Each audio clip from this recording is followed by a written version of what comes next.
Dua bersaudara yang yatim piatu sejak kecil. Sang kakak menjadi penguasa sebagian besar dunia hitam di negara Ha.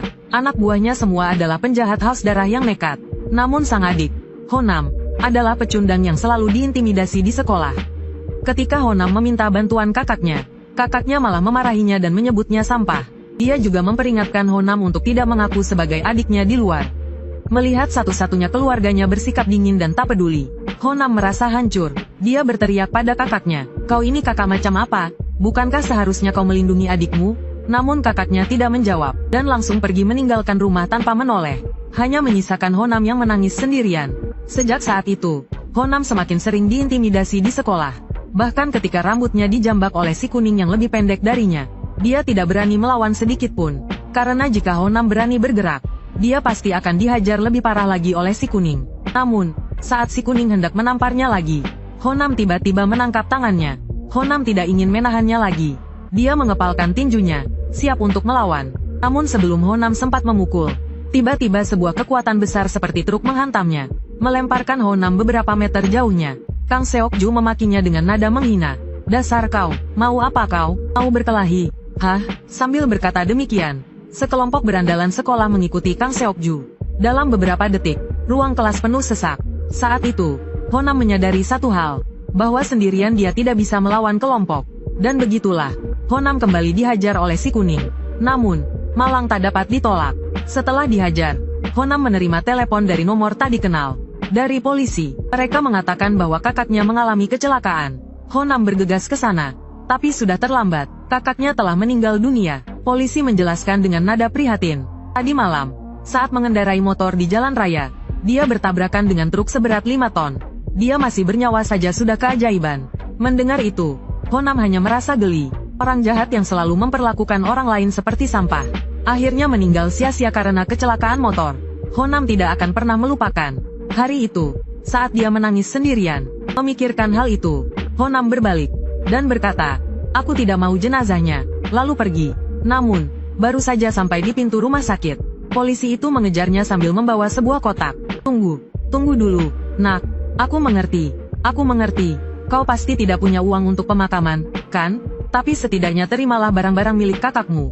Kemudian, di hadapan Honam yang kebingungan, polisi itu memberikan kotak berisi barang-barang milik kakaknya. Saat itu, Honam belum tahu bahwa di dalam kotak itu terdapat sesuatu yang akan mengubah takdirnya. Setelah itu, Honam membawa kotak itu ke tepi sungai. Melihat barang-barang peninggalan kakaknya, meskipun mulutnya mengomel, "Kakak gila," air matanya tak terbendung. Tiba-tiba, terdengar suara notifikasi pesan masuk dari dalam kotak. Honam mencari sumber suara itu.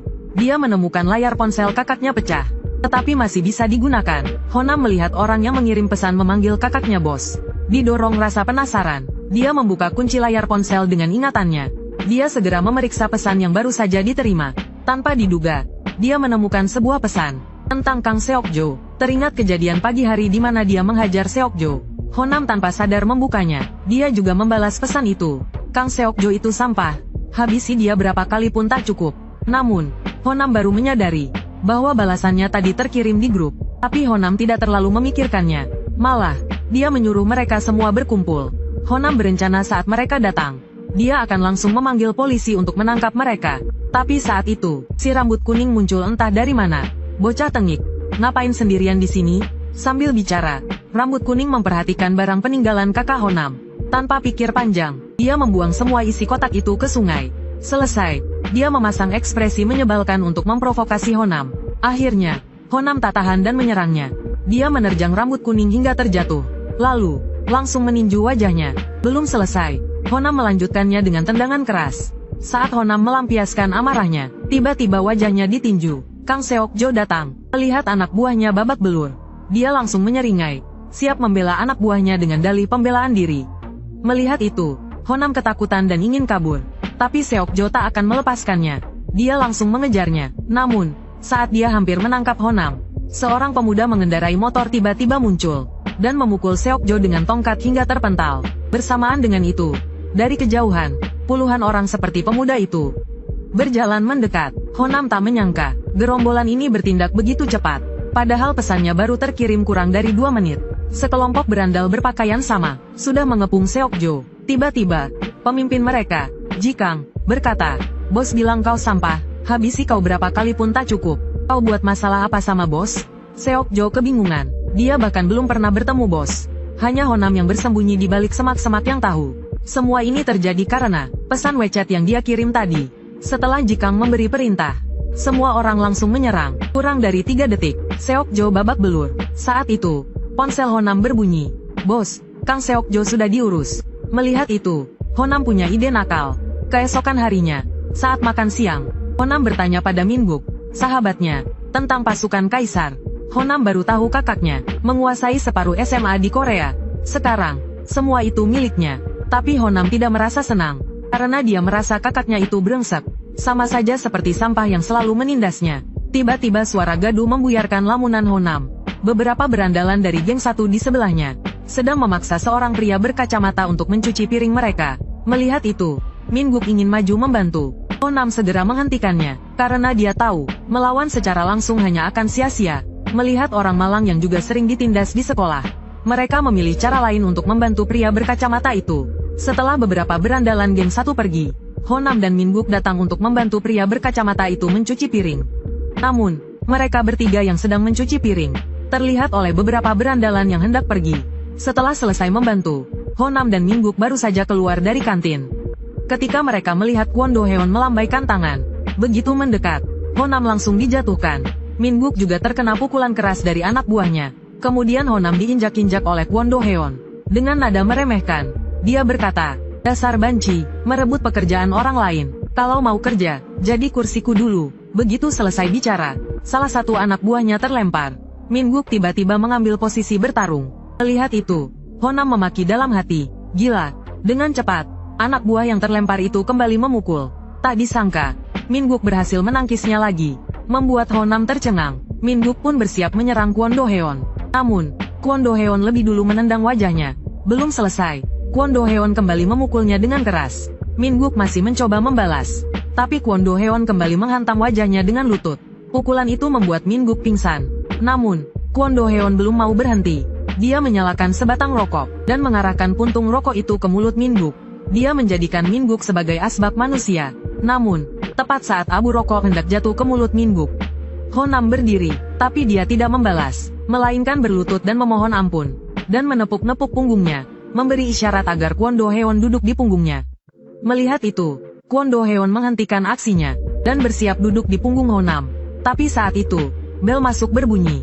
Dengan kesal, dia berkata pada Honam, sialan, mengganggu saja, tapi mulai hari ini, kau adalah sofa pribadiku. Ingat, selalu siap sedia. Kau juga. Kwon Do Heon menendang Minguk, lalu menjentikkan puntung rokok ke kepalanya sebelum pergi. Honam membantu sahabatnya yang hampir mati karenanya untuk berdiri. Tapi Minguk sudah menangis. Dia tidak tahu bagaimana caranya bertahan hidup di sekolah ini. Namun, Honam diam-diam sudah punya rencana. Sore harinya, pintu kelas Honam tiba-tiba didorong terbuka. Minguk panik mencari Honam, menandakan ada sesuatu di luar. Saat itu, banyak orang mengerumuni pintu kelas sebelah. Honam mendekat dan terkejut melihatnya. Kwon Do Heon menjadi sofa manusia untuk pria berkacamata itu, dan dengan rendah hati bertanya apakah tingginya sudah pas. Anak buah Kwon Do Heon yang melihat itu, segera mendorong pria berkacamata itu dari punggung Kwon Do Heon. Namun detik berikutnya, Kwon Do Heon malah memukul anak buahnya, dan membentaknya, orang gila, kau ingin membunuhku. Setelah berkata begitu, Kwon Do Hyung berlutut lagi di tanah. Ia memberi isyarat pada pria berkacamata itu untuk segera naik ke punggungnya. Dan adegan selanjutnya lebih gila lagi. Kwon Do Hyung tiba-tiba melepas semua pakaiannya, dan berlari telanjang di lapangan. Ternyata Kwon Do Hyung melakukan semua ini karena Honam. Siang harinya, Honam mengirim pesan kepada anak buahnya menggunakan ponsel kakaknya. Setelah itu, orang-orang dari geng Kaisar hanya butuh beberapa menit untuk menghajar Kwon Do Hyung hingga babak belur. Yang lebih mengerikan adalah pesan yang Honam kirimkan saat itu. Hanya beberapa kata saja. Saat ini, Honam akhirnya menyadari betapa menakutkannya geng Kaisar milik kakaknya. Honam juga berencana untuk memanfaatkan mereka dengan baik. Ia akan menyuruh mereka menghabisi satu persatu semua berandalan sekolah yang pernah menindasnya. Begitulah, dalam waktu 1 minggu, 3 atau 4 berandalan kelas 1 di sekolah diam-diam dihajar oleh geng Kaisar. Namun, hal ini segera menarik perhatian dua pemimpin sekolah, Ajo dan Jianfu. Melihat anak buah mereka dipukuli, mereka tidak berniat tinggal diam. Ajo menganalisis, belakangan ini, yang diserang adalah anak buah kelas 1. Pasti ada dendam pribadi. Mungkin ada bocah kelas 1 yang menyuap geng kaisar. Jadi, hari ini kita akan menemukannya dan menghabisinya. Ajo yang berusia 12 tahun pernah membunuh teman sekelasnya dengan sekop. Karena masih di bawah umur, ia hanya dipenjara selama 2 tahun dan kemudian dibebaskan. Kini, dengan kekejamannya, ia menjadi pemimpin di SMA Longri. Namun kemarin, anak buah Ajo tiba-tiba dipukuli. Setelah mendengar berita itu, Ajo segera memerintahkan anak buahnya untuk memanggil semua bocah kelas 1 yang baru-baru ini membuat masalah. Ia curiga ada seseorang yang membayar orang untuk melakukan ini. Ajo mengatakan jika nanti ia menemukan bukti, ia akan membuat orang itu merasakan siksaan yang belum pernah dialaminya seumur hidup. Setelah berkata begitu, ia menyuruh anak buahnya untuk menggeledah mereka satu persatu. Mendengar itu, Honam terkejut, karena dialah yang memanggil orang-orang itu, dan ponsel yang digunakan untuk mengirim pesan ada di sakunya. Jika ketahuan, ia pasti mati. Saat teman sekelas di sebelahnya sedang digeledah, Honam memutuskan untuk bertaruh. Ia hanya perlu mengetik aula sekolah Longri di grup geng kaisar. Memikirkan hal ini, Honam buru-buru berbalik dan mengambil ponselnya untuk mengetik. Namun, gerakan kecil ini segera disadari oleh Ajo. Apa yang kau lakukan? Sudah kubilang jangan bergerak. Kau ingin mati, kau mencurigakan. Saat itu, anak buah Ajo mendengar keributan dan berjalan menuju Honam. Hei, bocah, serahkan ponselmu. Melihat itu, Honam tidak berani bernapas. Namun, ketika anak buah itu hendak merebut ponselnya, ia memegangnya erat-erat dan tidak mau melepaskannya. Namun, tepat ketika anak buah itu hendak memukuli Honam, sebuah suara lemah terdengar dari belakang. Aku yang melakukannya. Semua mata tertuju ke belakang. Ternyata itu adalah Kim Do Chong, yang dipukuli 3 kali sehari. Anak buah itu melepaskan tangannya, dan berbalik untuk memastikan. Kau bilang apa tadi? Kau yang melakukannya? Ya, aku yang menyewa mereka. Aku salah. Aku sangat membenci para bajingan yang menindasku. Jadi aku meminta bantuan geng kaisar. Mendengar itu, Ajo sedikit terkejut. Ia bahkan belum menyebutkan siapa yang menyewa mereka, tapi dia tahu itu adalah orang-orang dari geng kaisar. Dan dia tidak memberitahu siapapun soal adiknya yang dipukuli. Orang yang tahu informasi penting seperti ini pasti bukan dia, melainkan bocah ini. Sini kau, berikan padaku. Apa kata sandinya? 00715. Namun, Azu terdiam setelah melihat isi ponselnya. Sialan, hanya ada iklan dan spam. Karena tidak menemukan bukti, Azu mengembalikan ponsel itu kepada Honam dengan kesal. Sementara itu, Kim Do Chong bernasib buruk. Azu langsung meninju perutnya, lalu Azu memberi isyarat agar yang lain pergi. Penyiksaan akan dimulai. Honam tidak mengerti mengapa Kim Do Chong harus dipukuli untuknya. Tapi berkat dia yang mengalihkan perhatian semua orang, Honam bisa keluar dari grup chat geng kaisar. Di sisi lain, anak buah geng kaisar menyadari bos mereka tiba-tiba keluar dari grup. Meskipun mereka menambahkannya kembali ke grup, hal ini membuat mereka merasa ada yang tidak beres. Kembali ke Honam, dia khawatir dengan Kim Do Chong. 5 pelajaran telah berlalu, tetapi Kim Do Chong belum kembali ke tempat duduknya. Khawatir terjadi sesuatu, Honam segera kembali ke aula sendirian. Namun, tidak ada seorang pun di sana. Dia hanya mendengar suara dari ruang penyimpanan. Honam dengan hati-hati membuka pintu, dan mulai mencari Kim Do Chong dalam kegelapan. Akhirnya di sudut ruangan, dia menemukan sahabatnya yang telah membelanya. Honam segera merobek lakban di mulut Kim Do Chong. Bangun, kau baik-baik saja? Kenapa kau kesini? Kau tidak boleh di sini. Pergi. Kenapa kau mengaku kalau kau yang memanggil geng kaisar? Padahal bukan kau yang melakukannya. Memang aku yang melakukannya. Ternyata kau cukup kaya. Ya, bahkan bisa melakukan hal seperti ini. Hebat. Jadi bagaimana kau tahu? Sebenarnya, pada hari Kwon Do Heon bertingkah aneh. Aku mendengarmu berbicara sendiri di atap. Ditambah dengan kejadian hari ini, aku semakin yakin kaulah yang menyuruh geng kaisar untuk membantu. Mendengar ini, Honam merasa sedih. Bagaimanapun juga, akulah yang menyebabkan kau dipukuli seperti ini. Tidak apa-apa, dulu, ketika semua orang menertawakanku, dan acuh tak acuh terhadap apa yang kualami. Mungkin kau tidak peduli, tapi aku akan mengingatnya seumur hidupku. Dan hari itu, ketika Kwon Do Heon bertingkah gila, meskipun aku bingung, aku benar-benar merasa puas. Jadi, kau tak perlu minta maaf. Pulanglah, nanti setelah pulang sekolah, mereka akan membawaku menemui seseorang bernama Jian Fu. Jika mereka melihatmu di sini, kau mungkin akan terlibat. Honam berniat membawa Kim Do Chong pergi dari sana. Tetapi Kim Do Chong mengatakan meskipun dia pergi, mereka tetap akan menangkapnya di kelas setelah pulang sekolah. Sahabat sejati tidak akan melakukan itu. Setelah mengatakan itu, Honam mengirim pesan di grup geng kaisar. Habisi Yongyil, Gu Minzu, dan Azu. Sekarang juga, kemudian, Saat Azu sedang tidur di kelas, tiba-tiba muncul beberapa bayangan di belakangnya. Geng Kaisar datang. Guru masih mengajar di depan kelas, tetapi para siswa di bawah berkelahi. Seseorang mengangkat alat pemadam api di atas kepalanya, dan langsung memukulkannya ke kepala Azu. Guru dan murid-murid lain yang mendengar suara itu terkejut, hingga Azu ditendang hingga terpental. Guru baru menyadari kalau mereka sedang berkelahi, tapi saat itu Azu sudah diinjak-injak oleh beberapa orang. Guru yang ketakutan segera lari keluar kelas dan menelepon polisi. Saat itu hanya tersisa beberapa anggota geng Kaisar yang baru saja berkelahi di kelas. Hanya dalam 1 atau 2 menit, wajah Azu sudah babak belur. Ketua geng sengaja mengambil foto, sebelum dia sempat mengirim foto ke grup geng Kaisar. Jianfu, sahabat Azu, bergegas masuk. Dia langsung meninju ketua geng hingga terpental. Anggota lain yang ingin membantu bukan tandingan Jianfu. Jianfu mengalahkan mereka semua. Salah satu anggota yang sial kepalanya dibenturkan ke lantai oleh Jianfu. Berani-beraninya kalian membuat onar di sini.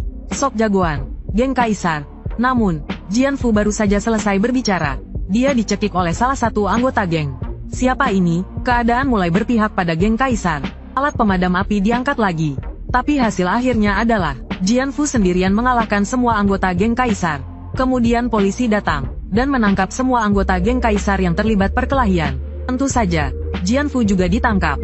Tapi sebagai jagoan SMA Longri, saat meninggalkan sekolah, semua adik kelasnya berlari untuk melepas kepergiannya. Apa maksud geng Kaisar sialan itu?